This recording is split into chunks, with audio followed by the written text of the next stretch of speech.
What's going on, everyone? Chris from Pickdawgz.com here with the Wraparound. We're going to be breaking down the NHL action going down on Tuesday, October 22nd, 2024. If you like this content, make sure you smash that thumbs up and subscribe to our channel. Make sure you let me know your NHL picks in the comment section below. And if you're looking for my best bets, including my daily $15 best bet, head on over to Pickdawgz.com and click the Premium Picks tab at the top of the page. Well, we had one game on Monday, we have one game on Wednesday, but sandwiched right in the middle is Frozen Frenzy. All 16 games are going to be played today. At least, I think they're all 15 minutes apart, except for the final game of the night, which is at 11 o'clock Eastern. I think they only do this once, maybe twice a year. It's going to be a great day of hockey if you're into it. I mean, obviously you would be because, you're here watching the wraparound. We're going to try to make y'all some money today. Hit that over in the Leafs game yesterday, but that's yesterday. We're here to make some brand new money today. And, all 32 teams in action. We're going to have to talk about some stuff, some teams that we're maybe going to fade, and some situational spots that we kind of got to take a look at as well. But enough of my blabbering because I'm going to be doing enough of it here. You guys know the drill. You ready? I'm ready. Let's get into it.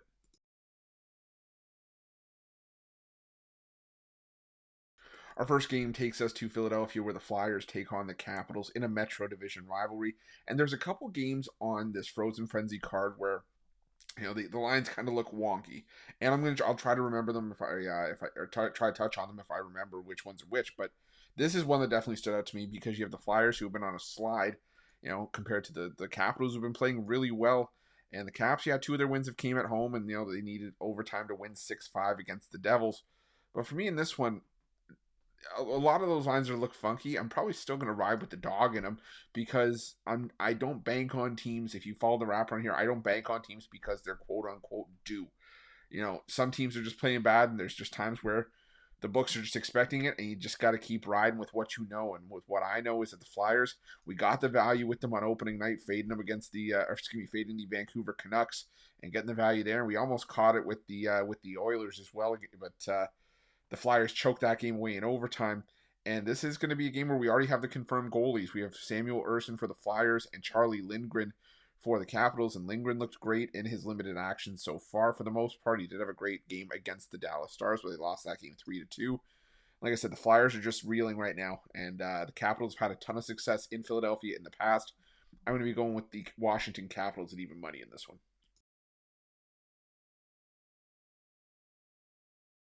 Now we head to the Amerant Bank Arena where the Florida Panthers take on the Minnesota Wild. And this is one that I actually did have some issues trying to pick a side with. And to be honest with you, I couldn't get on either side in this one because both these teams have been so inconsistent out of the gate. It's really been having a hard time trying to figure out which team is going to show up here because, the Panthers have scored 4 or more goals in all their wins and 2 or less in all their losses, but they've given up 3 goals in 4 straight and 5 of 6. On the other side, you have the Minnesota Wild, a team that I still really don't trust. They've alternated, good starts and bad starts. They've lost back-to-back games and they won back-to-back games. I will say the Wild haven't, lost in regulation yet this year. So if you look at the +1.5, you can. But the thing is that's minus 210 for the +1.5 for the Wild in this one. So what I'm going to do here is I'm going to go chasing some heavy plus money because I'm not really rushing to the window, but if I really wanted to sprinkle something on this game, I'm going to go with this game to go to overtime, the 60-minute tie at +320. The Panthers have played back-to-back overtime games. The Wild have already played 2 overtime games this season, lost in overtime in both meetings as well. There have been a lot of close games on both sides. So for me, I think this one's going to be highly competitive, and like I said, wouldn't mind sprinkling something, maybe a couple bucks on a 60-minute tie here at +320.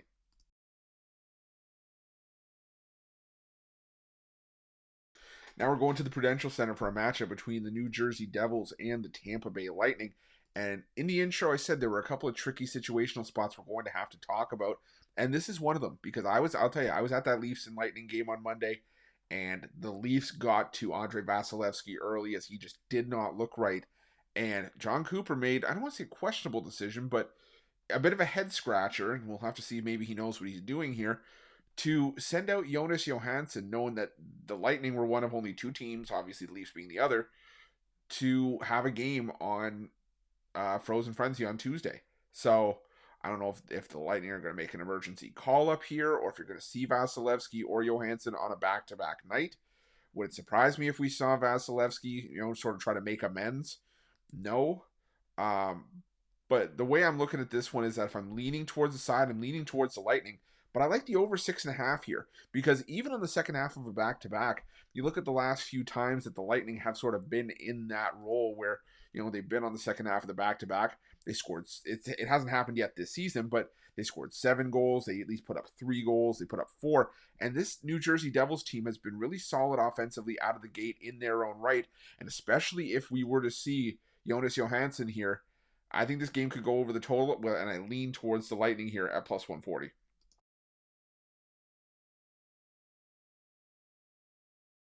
Now we're heading to the KeyBank Arena for a matchup between the Buffalo Sabres and the Dallas Stars.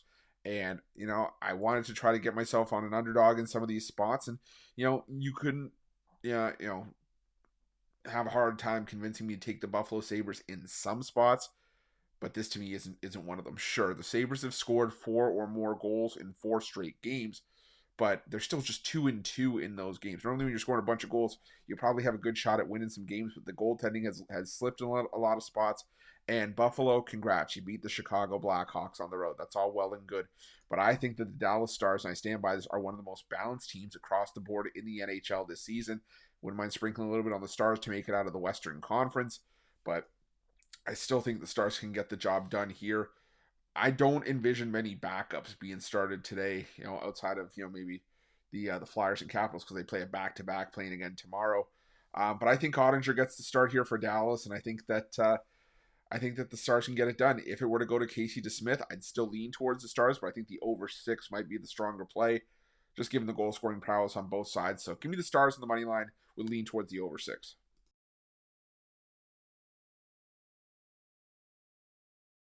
Now we head to the Bell Center for a matchup between the Montreal Canadiens and the New York Rangers. And again, another spot where could it make sense on another night that you would see maybe Jonathan Quick in goal here for the Rangers? Sure.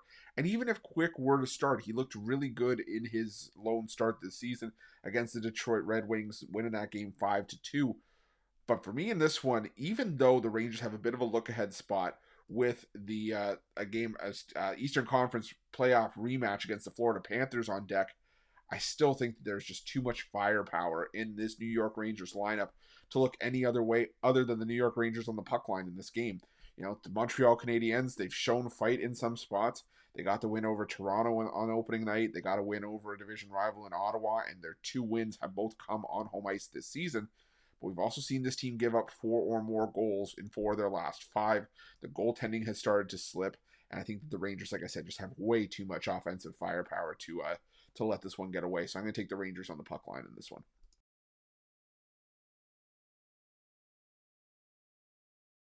Now we head to the Nationwide Arena for this match between the Columbus Blue Jackets and the Toronto Maple Leafs. And again, another matchup we kind of have to sort out because obviously, like we talked about earlier in that Tampa Bay game, the Leafs are on the second half of the back-to-back, and they absolutely crushed Tampa Bay in that game. But the wrinkle for Toronto here is that Joseph Woll, the goaltender, is scheduled to potentially make a season debut here. That was the rumblings that he could be in line to get the start. And, these two teams faced off multiple times last year, 3 times in the month of December, in the last 2 weeks of December, actually. And Columbus won 2 of the 3 games. So it's tempting to look at him as a home dog here. But the problem for me with Columbus is that they have been so shaky early on this season that it's really hard to figure out which Columbus you're going to get. And I think that Toronto, could do some damage here.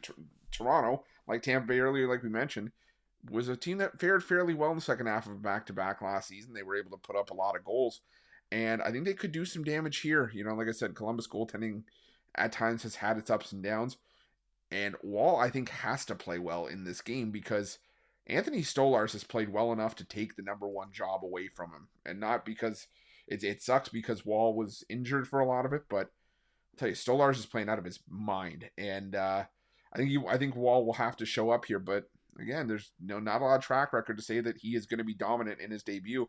So I'm going to go with the Leafs team total over 3.5. I do think that they put up some goals here. You can get that around minus 140. Also leaning towards over 6.5 for the full game. But I think the team total is the way to go in this one.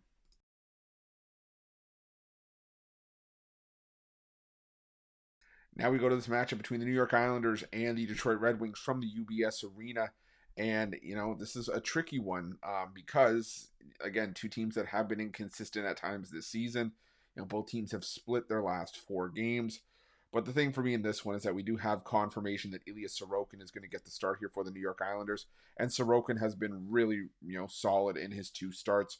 He did take, the OT loss against the St. Louis Blues, but it was a game where he gave up 1 goal on 30 shots, and it was just that the Islanders couldn't back him up offensively.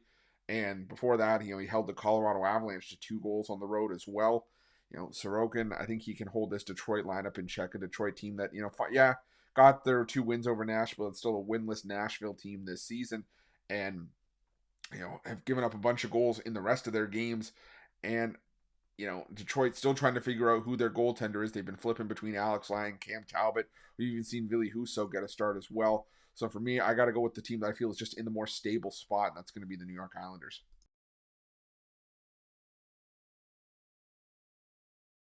Now we go to the Enterprise Center for a matchup between the St. Louis Blues and the Winnipeg Jets. And, the St. Louis Blues catching some value as a home dog could easily be worth looking at. But this team has been very, I won't say streaky, but they've been win 2, lose 2, win 2 so far this season. So if you're a believer in patterns, I would probably suggest that the Blues drop this one. Now, they do play their better hockey at home, and it wouldn't surprise me if we saw, Jordan Binnington get the nod in this one. But the Winnipeg Jets are just playing really, really well right now. I mean, this is a team that's hit the over almost themselves in 3 of their 5 games so far this season. Popped 6 past Edmonton, 8 past San Jose, and then 6 last time out against Pittsburgh. And Winnipeg historically has had the Blues number. They've won 3 straight and 9 of the last 10 meetings between these 2 teams. For me, it's just until the Winnipeg Jets show signs of slowing down, I can't go against them. I mean, they looked really good last time out, and it was Eric Comrie that was getting the starting goal for Winnipeg, not even Connor Hellebuck. So I got to go with the Winnipeg Jets at the reasonable price in this one, considering their dominance in this matchup.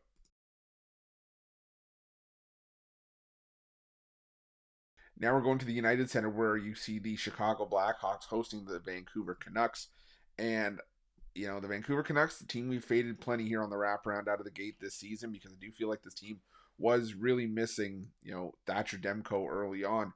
However, the Chicago Blackhawks really done themselves no favors in some of their recent outings. I mean, sure, they split the first 2 games of this homestand that they've been on, but they didn't look great against the Buffalo Sabres last time out.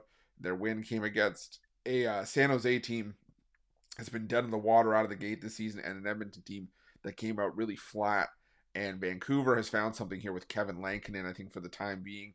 Artur Shilos hasn't been able to really get it done, but Lankinen in his last 2 starts, 2 combined goals allowed across 54 shots against. He's allowed 2 goals or less in his last 3 starts. So I think that Lankinen can get the job done here. The Vancouver Canucks have also flat out owned the Chicago Blackhawks the last couple years, winning 7 straight meetings and 9 of the last 10 between these 2 teams. I'm going to take the Canucks to win this one in regulation at minus 115.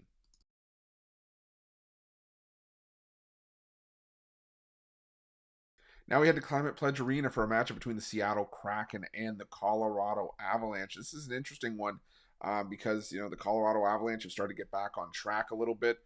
But I will say, pump the brakes, take it with a grain of salt, because the wins came against the Anaheim Ducks and the San Jose Sharks. I'm not faulting the Colorado Avalanche for setting down who's in front of them. But again, the level of opposition is taking a bit of a dip.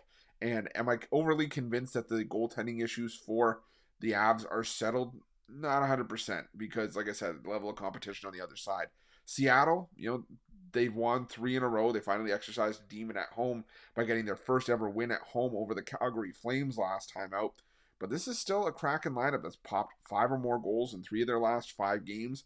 Like I said, I still have my concerns with the Avalanche. Now, the road team has had a ton of success between these 2 teams in recent years, but I'm still going to roll with the Kraken here at even money. I think that's where the value lies in this one.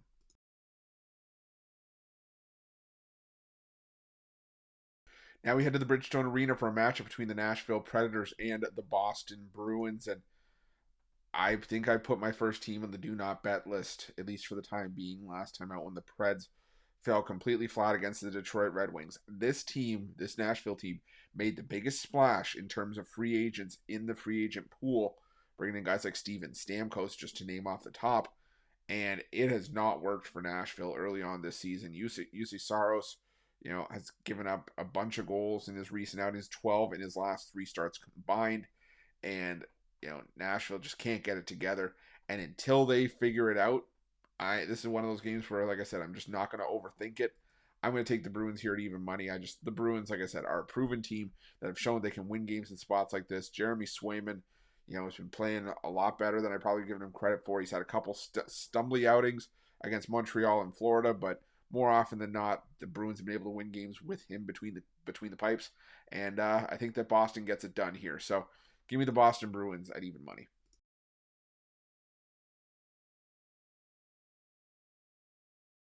Now we head to Rogers Place for a match between the Edmonton Oilers and the Carolina Hurricanes.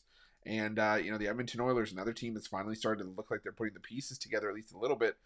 But again, let's slow the roll a little bit, because the two wins came against a Philadelphia Flyers team that they had to rally from 2-0 and 3-2 down against and salvage something from that game early on, and then came out against the Nashville Predators that we just talked about, the winless Nashville Predators, and won that game 4-2. And then in a Stanley Cup playoff rematch from last year, they got crushed by Dallas 4-1.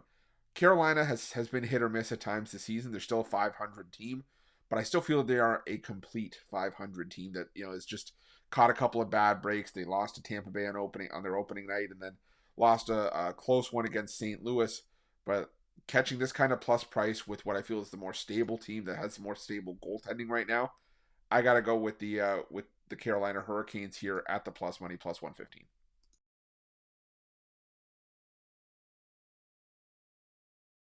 Now we head to this matchup between the Utah Hockey Club and the Ottawa Senators, coming to us from the Delta Center. And Ottawa, don't get me wrong, this is an Ottawa team that I do expect to make some moves this season and maybe, do some damage, potentially challenge for a playoff spot.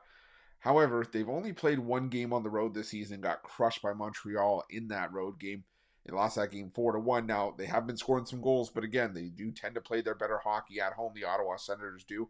And now take on a Utah team that, yes, has needed overtime a fair bit this season. 4 of their 6 games this season have gone to overtime.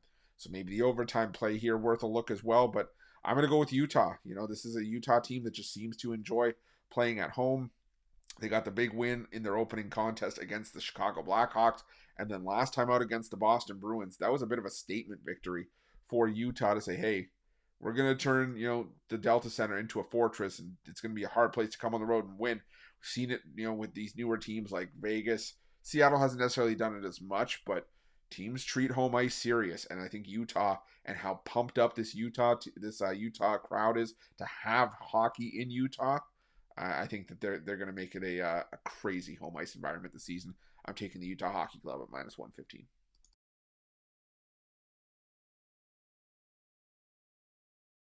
Now we're heading to the Scotiabank Saddledome for a matchup between the Calgary Flames and the Pittsburgh Penguins. And Pittsburgh Penguins, another team that, has just been wildly inconsistent. Their 3 wins, they've scored 6 goals. Their 4 losses, they've scored 3 goals or less. And for me in this one, I think that just tells you, if they're going to score, they'll probably have a chance at winning. If they might have some issues scoring, well, then they might have some issues here. And I think they are going to have some issues here. I'm taking the Calgary Flames. The Calgary Flames were a team that I expected to be in a rebuild. I said that coming into the season. I said it when I think I took, a couple teams against them earlier this season. But that being said, there's been no real flaws from this Calgary Flames team early on this season. The defense, more often than not, has been solid. They've given up 3 goals or less in 4 straight games, 2 goals or less in 3 straight, even in their OT loss to the Seattle Kraken on the road last time out. The goaltending between Dan Vladar and Dustin Wolf has been really solid.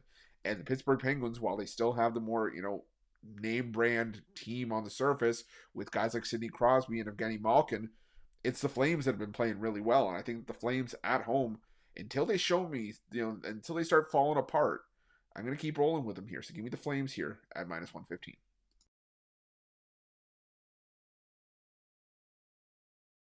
Now we head to this matchup at the Honda Center where the Anaheim Ducks take on the San Jose Sharks. We already saw this matchup once this season, and my sentiments on it are still the same. If this game was canceled, would anybody notice? If a tree fell in the forest, would anybody hear it? I don't know. But I will say this. The Anaheim Ducks have at least been competitive. I mean, they played 5 games this season. They've had a couple of games that have gone to overtime. Their 2 losses were to LA and Vegas, 2 solid teams, and they won their opener against the Sharks 2-0 last time these 2 teams played.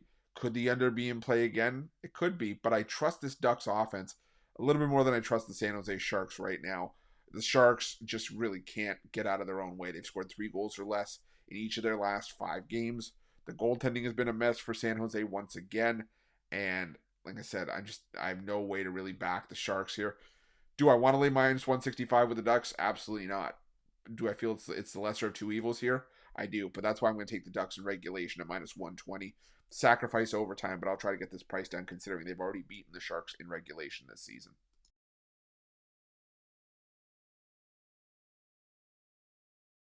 And our final game comes to us from the T-Mobile Arena where the Vegas Golden Knights take on the Los Angeles Kings. And, the Kings continuing this season opening road trip that ends with this game finally. And, the thing about the Los Angeles Kings is they started to pick it up a little bit in their last couple games of this road trip. However, those wins again came against Anaheim and Montreal. I'm going to say it again, pump the brakes a little bit. And before that, they had lost games against Toronto, Ottawa, Boston. I feel Vegas is probably closer to those latter three than the likes of Anaheim and Montreal. And I kind of think that the Los Angeles Kings, while this was a team that had a lot of early success last season on the road, kind of think they're a little bit road weary here and just kind of want to get back home. And Vegas, this is a Vegas team that, struggled on their road trip. They gave up 4 goals in each of their 3 games on the road trip, got swept, and they lost that, to Washington, Tampa Bay, and Florida. That being said, they're 0-2-1 on the road, but 3-0 at home. And that's kind of been the MO for the Vegas Golden Knights since their inception into the NHL. They win their games on home ice. I think they win another one here on home ice. I'm going to take the Vegas Golden Knights at minus 140 to round things out. That's it. That's all the NHL action for Tuesday, October 22nd, 2024. Appreciate each and every one of you for joining me in this one. If you like this content, make sure you smash that thumbs up, subscribe to our channel. Make sure you let me know your NHL picks in the comment section below. And if you're looking for my best bets, the games that I love, head to pickdawgz.com, click the premium picks tab at the top of the page. Definitely going to have some NHL on the board today, probably in a package for sale. Also going to have my first NBA play of the season as well as a college football play. Doing really well with college football this season, so make sure you jump on something, whether it's daily package or long term. But whatever you choose to do, use the promo code PICK at checkout for an additional 15% off your purchase. Great time to jump on long term, considering all the sports that are happening. The NBA is finally here. The sports equinox about to be upon us, I believe, on Thursday, where we're going to have all the sports in action. So definitely make sure you jump on board. But like I said, I appreciate each and every one of you joining me for Frozen Frenzy. Let's crush the books. Let's cash some winners. Thanks so much for watching. See you guys.